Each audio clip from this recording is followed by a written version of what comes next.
Não atira não que ele é morador. Não atira não que ele é morador. Pelo amor de Deus. Não atira não que ele é morador. Esses gritos não foram ouvidos. Sabe por quê? Porque o barulho do tiro de fuzil é muito mais alto que um grito de desespero, que uma súplica pela preservação da vida de um inocente. Meu nome é André de Oliveira, esse é Dirigindo Minha Insanidade 26. Até pouco tempo, até esse final de semana mais precisamente, poucas pessoas sabiam quem era Evaldo e quem era Christian. Eu particularmente não conhecia nem Evaldo nem Christian. E agora tive essa infelicidade.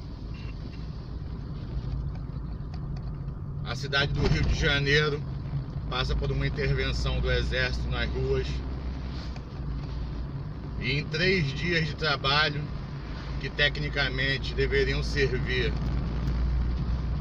para aumentar a segurança da população, para proteger a população, 2 pessoas foram assassinadas.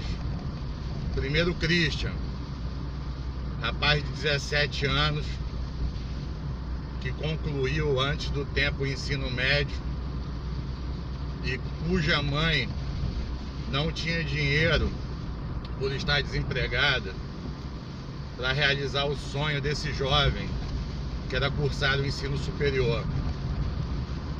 Christian trafegava com um colega de igualmente 17 anos numa moto, e ao passar por esses militares que deveriam estar zelando pela segurança da população carioca, foi alvejado a tiros de fuzil. Christian não está mais entre nós. Evaldo, músico,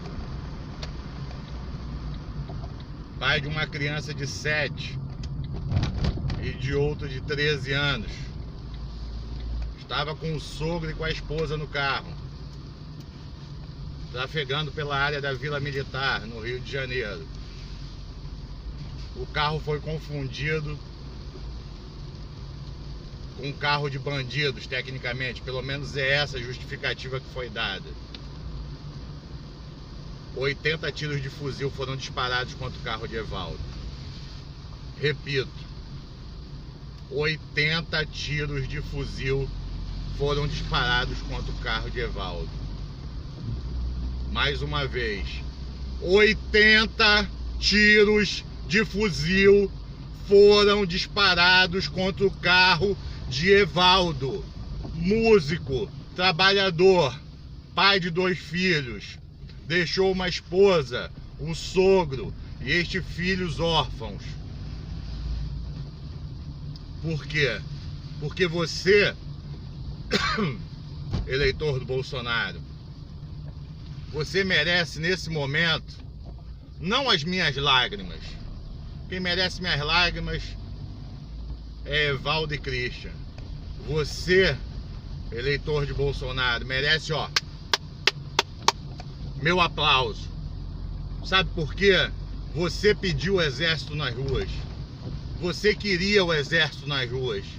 E eu me equivoquei. E agora me corrijo. Eu falei que o exército no Brasil não servia pra merda nenhuma. Mas tá aí a prova que eu estava enganado. O exército serve sim para alguma coisa, para matar inocentes. Imaginem vocês se o exército estivesse espalhado nos principais centros do país, não estivessem só no Rio de Janeiro. Quantos inocentes não teriam sido mortos a tiro de fuzil? Isso só ratifica a minha teoria de que o exército não serve para merda nenhuma e não está preparado para porcaria nenhuma. 80 tiros de fuzil no carro de Evaldo. Tiros de fuzil contra 2 jovens de 17 anos que só estavam desrespeitando uma lei de trânsito.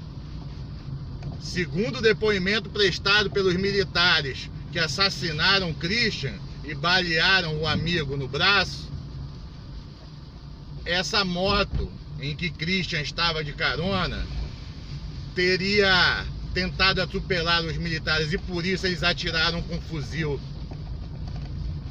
nessas duas crianças. Acabou o futuro ali de pelo menos uma criança, né? Porque só Christian morreu. Agora imaginem vocês a justificativa. Vou continuar nesse assunto para depois chegar onde eu quero. A justificativa desses militares que atiraram na moto em que o colega de Christian dirigia é que o fuzil estava torto, que ele teria mirado nos pneus. Ou seja, não, porra, matei o Christian porque o fuzil estava torto. Eu queria era atirar no pneu. Pra quê? Pra que atirar com fuzil em dois jovens que nem eram suspeitos de nada? Estavam por ali, tranquilos, sossegados, estavam desrespeitando a lei de trânsito, sim, mas isso ainda não dá pena de morte no país. O carro de Evaldo foi alvejado por 80 tiros de fuzil. Eu acredito que nem em brigas de facções criminosas, nem em briga do Comando Vermelho com o terceiro comando, eu tenho ouvido falar de uma troca de tiros tão intensa. Graças, eu não sei se a má pontaria desses militares, ou se graças a Deus, se foi um milagre, mas os filhos de Evaldo, a esposa e o sogro parece que também tomou um tiro quando tentava conter o tiroteio no qual eles estavam no meio, mas estão vivos, saíram ilesos, com exceção do sogro, que parece que foi baleado. Mas enfim, o cara estava trafegando num carro que aparentemente poderia estar ocupado por bandidos. Em vez de ser abordado para que fosse checada a informação, como acredito que a polícia normal faz, o exército não. Vamos atirar primeiro e perguntar depois. Aí eu te pergunto, militares que atiraram no carro de Evaldo, perguntar o que para um cadáver?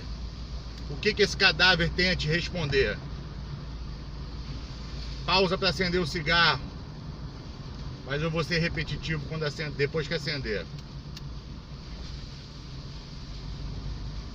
80 tiros de fuzil. Não tem como não se comover com uma história dessa. Não tem como não se revoltar com uma intransigência dessa. Mas saibam vocês, eleitores de Bolsonaro, mais uma vez,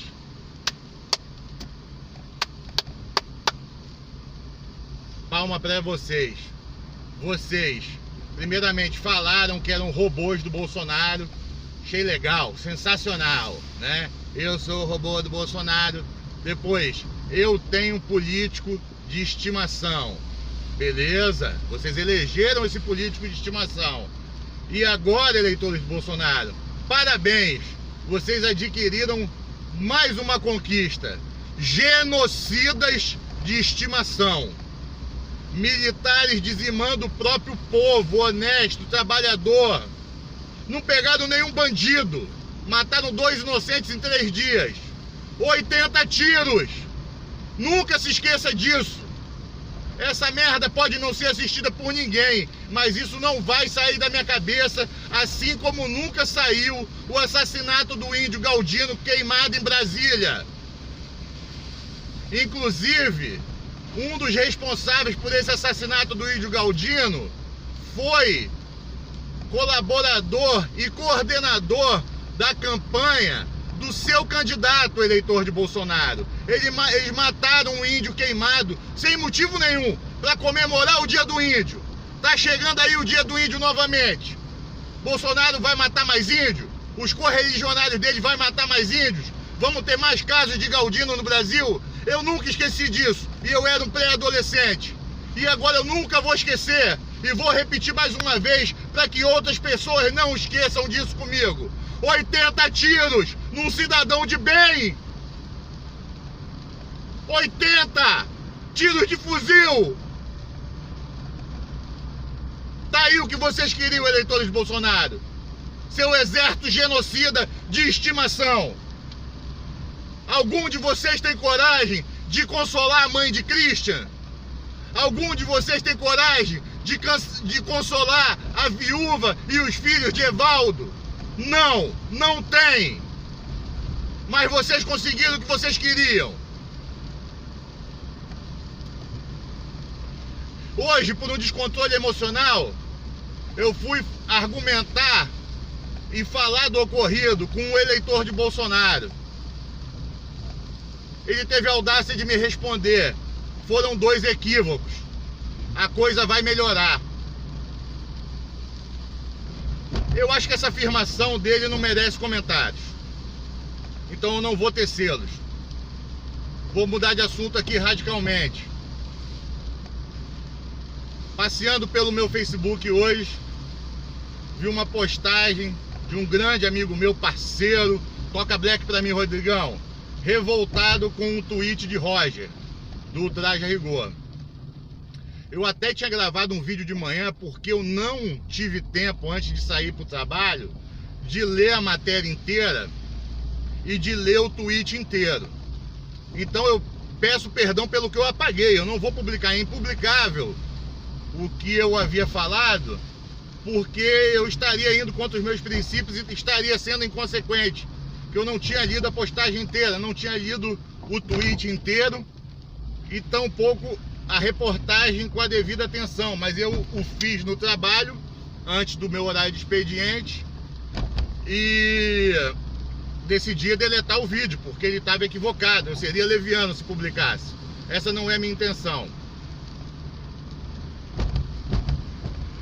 Foi lançado recentemente um livro falando das crianças que foram vítimas de tortura durante o período militar.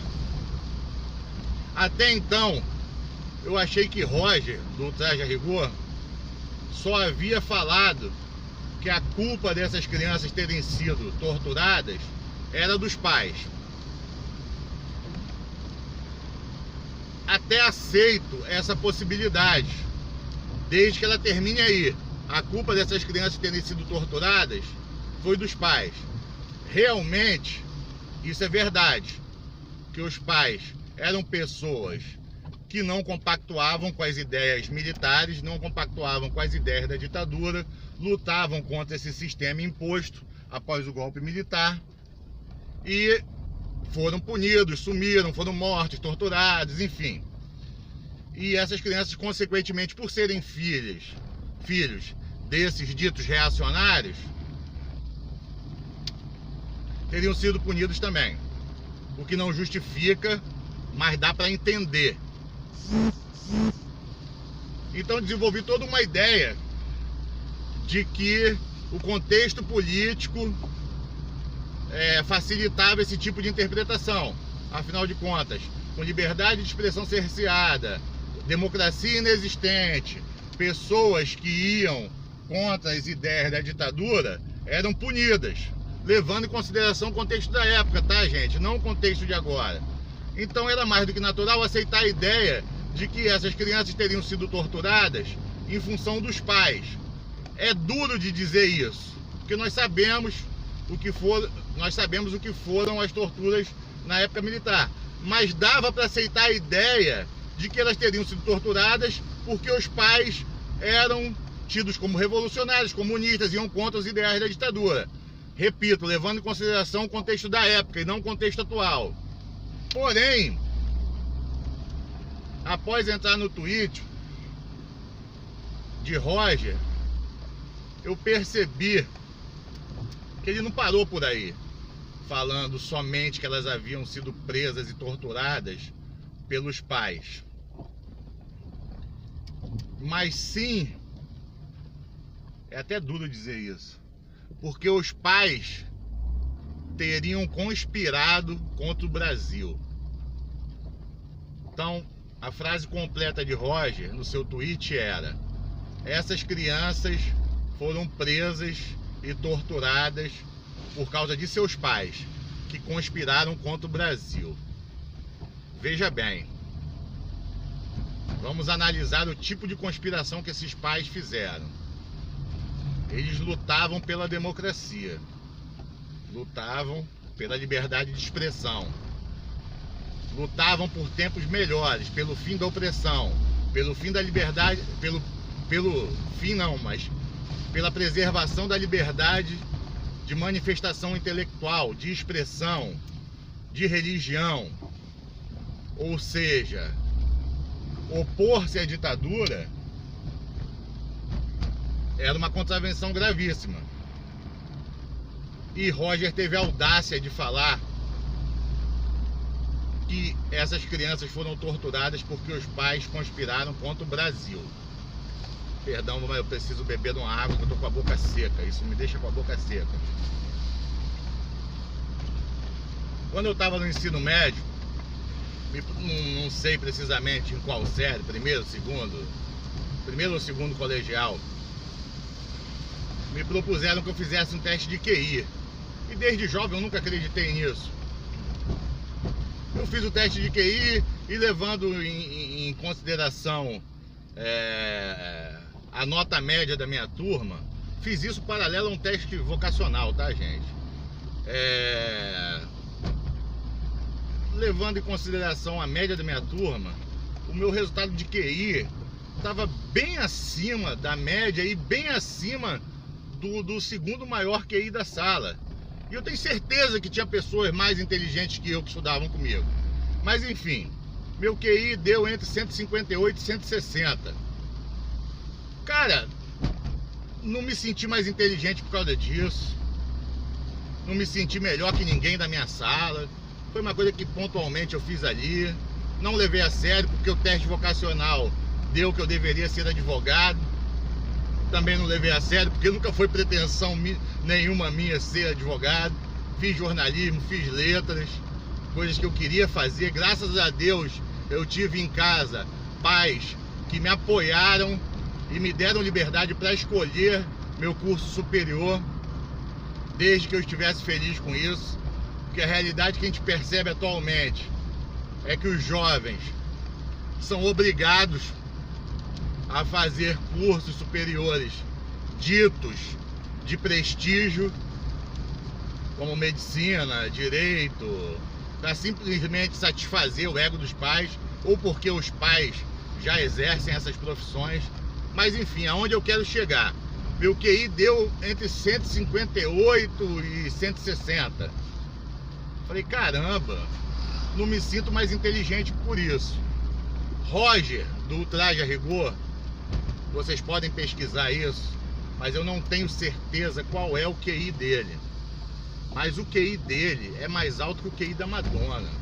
O QI do Roger está entre os maiores QIs do mundo. Se eu não me engano, entre os 10 ou 20 QIs mais altos do mundo. E Roger me escreve uma coisa dessa: essas crianças foram presas e torturadas por causa dos pais delas que conspiraram contra o Brasil. Depois disso, eu cheguei à conclusão de que eu sou muito inteligente, cara. Eu sou inteligente pra caralho perto do Roger. Pra caralho. E ao mesmo tempo eu percebo, Rodrigão, espero que você veja esse vídeo, eu vou te marcar. Eu precisava corrigir a lambança que eu tinha feito anteriormente, porque eu não tinha lido tudo. E volto a dizer, nós somos agentes sociais, já falei isso em vídeos anteriores. Se eu tivesse divulgado o meu vídeo anterior, eu estaria fazendo um trabalho totalmente contrário às minhas ideias, que é a gente promover a mudança social. Eu estaria sendo conivente com um sociopata, que o Roger é um sociopata, ao fazer esse tipo de afirmação. Mas enfim, não vou me alongar muito. Então, Rodrigão, se pro Roger essas crianças foram vítimas de tortura porque os pais conspiraram contra o Brasil, Sinto muito te dizer, amigo. A gente está conspirando contra o Brasil, cara. Porque a gente não está sendo conivente com a administração do Bolsonaro. Eu já falei. Eu tiro até o óculos se for necessário. Aqui, ó. Olha no meu olho. Eu dou minha cara a tapa. Eu estou dando minha cara a tapa para esse governo. Estou dando minha cara a tapa. Esse governo está fadado ao fracasso ou a total crise, total falência do Estado brasileiro. É isso que vai ser configurado. Olha aqui no meu olho, eleitor do Bolsonaro. Olha aqui no meu olho. Você tem coragem? Olha no meu olho. Você tem coragem ainda de pedir uma intervenção militar no país depois que um inocente é morto com 80 tiros de fuzil diante da esposa e dos filhos? Você tem coragem de comemorar ainda o golpe militar de 64? Você tem coragem de simplesmente se aceitar na condição de ser humano diante dessas atrocidades que têm sido cometidas? Vou voltar a ser Clark Kent? Eu acredito que não. Na verdade, eu acredito que sim. Eu preferia acreditar que não. Mas você, eleitor do Bolsonaro, é igualmente sociopata. E você é responsável pela morte dessas duas pessoas. Você é responsável pela morte de Evaldo. Você é responsável pela morte de Christian. E você é responsável pelas pessoas que vão ler esse tweet de Roger e compartilhar isso como se ele fosse um herói, quando na verdade ele é um grandíssimo, grandiosíssimo, qualquer que seja o superlativo, merda. Um grande merda. Rodrigão, tamo junto. Toca Black pra mim, que o negócio tá preto.